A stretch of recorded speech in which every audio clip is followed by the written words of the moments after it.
out of play. Not recording. Button.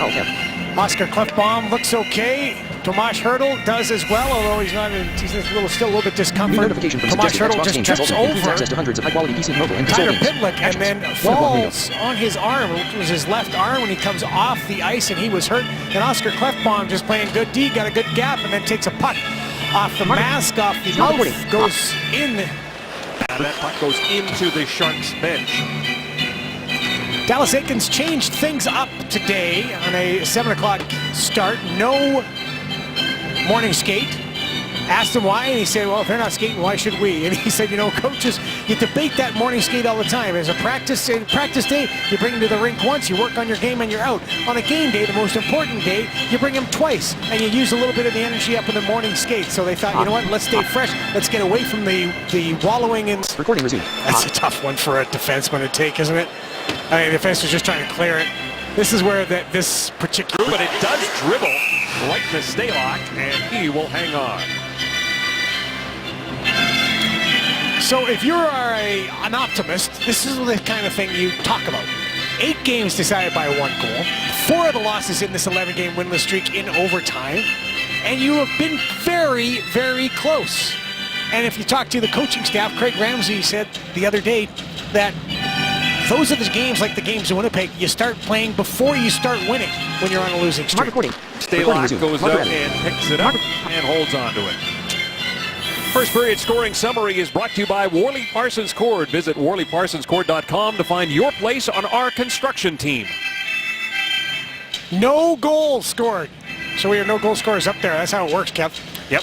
Interesting face-off. Sharks a very good face-off team, but I like the hit. 17 for the Edmonton Oilers and 3 for Justin Schultz, who's only had 7 all year. Stick in the way and sent it high up into the netting.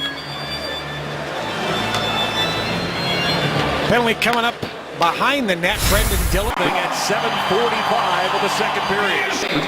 Takes over the team lead. Jacob Petrie. Marlowe gets on his horse. He's the first man to the puck.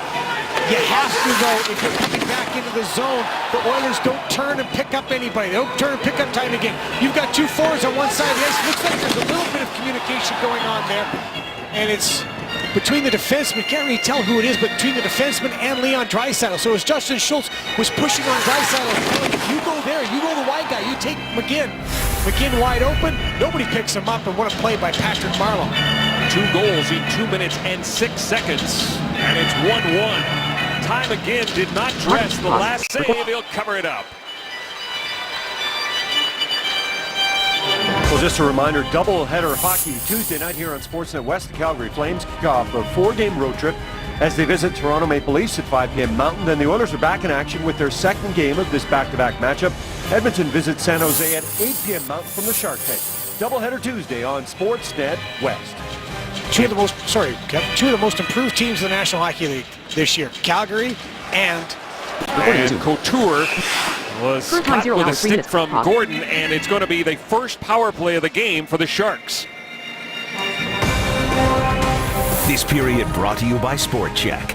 This holiday season, don't give just any gift. Give the gift of sport. Gordon catches Logan Couture with a high stick. Logan getting looked at. The Sharks bench. Stick just comes up. Bang. Accidentally as Boyd Gordon turns, smacks Logan Couture right in the teeth. Down he goes, and a very good power play. And Dallas Eakins talked about it before the game today. You don't want to give the San Jose Sharks the opportunity to get the man advantage. They're going to go to work. Awesome. They are ranked 3rd in the league. They've gotten 4 power to save, no rebound for Pinizzato. Oh, Dillon and Pinizzato now doing a little pushing and shoving, and penalties are coming. Penalties, yeah, for sure. Now Burns, Gazdic look like they're talking to each other. Earlier, there's a good chance, and it all because Justin Schultz. This is what you want to see from Justin Schultz. And gives the Oilers a 2-1 lead. Next couple of minutes. At 10:26.